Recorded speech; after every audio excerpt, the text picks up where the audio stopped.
वो समझ गया था कि ये औरत कौन है। तभी वहाँ यान पहुँच गया और उसने जीना पर बंदूक तान दी। जीना ने जल्दी से माई को मार दिया, जिस वजह से कैंग के घर का पता जानने वाली सिर्फ वही बची थी। अगर उन्होंने उसे मार दिया तो वो सिया तक कभी नहीं पहुँच पाएंगे। जीना ने चैंग को यान और उसकी बेटी के बीच एक को चुनने के लिए कहा। उसने अपनी बेटी को चुना और यान के पेट में खंजर घोंप दिया, लेकिन उसने इस बात का ध्यान रखा कि वो इस वार से मरे ना। इसके बाद वो दोनों एक गाड़ी में बैठकर अपने बीते हुए कल के बारे में बात करने लगे। जीना ने उसे बताया कि उसके बाप ने बचपन में ही उसे एक गैंग को बेच दिया था, ले ही उसका परिवार उसका सब कुछ था, जिसे चैंग ने मार दिया।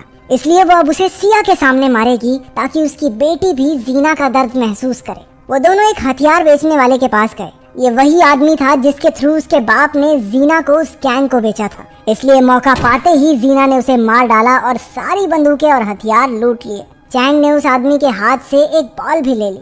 अगले सीन में कैंग सिया को दो ऑप्शंस देता है, या तो वो उसके साथ रहे या फिर वो उसे सबसे बड़ी बोली लगाने वाले को बेच देगा। जिस पर सिया ने बताया कि उसके पिता उसे लेने जरूर आएंगे। तभी एक ट्रक घर का मेन गेट तोड़कर अंदर आया और जीना ने अंधाधुंध गोलियां चलानी शुरू कर दी। इस सब के बीच चैंग ने सिया की तरफ एक बॉल फेंकी, जिससे वो समझ गई कि उसके पिता उसे लेने आ गए हैं। उसने चुपके से उस बॉल को अपने पास रख लिया। उन्होंने एक के बाद एक कैंग के सभी लोगों को मार दिया। आखिरकार कैंग सिर्फ अपने वकील और सिया के साथ रह गया। वकील भी उसे छोड़कर वहाँ से भाग निकला। कोई दूसरा तरीका ना सूझने पर कैंग ने सिया पर एक टाइम बॉम्ब लगा दिया, लेकिन इससे पहले कि वो कुछ कर पाता, जीना ने उसे मार दिया।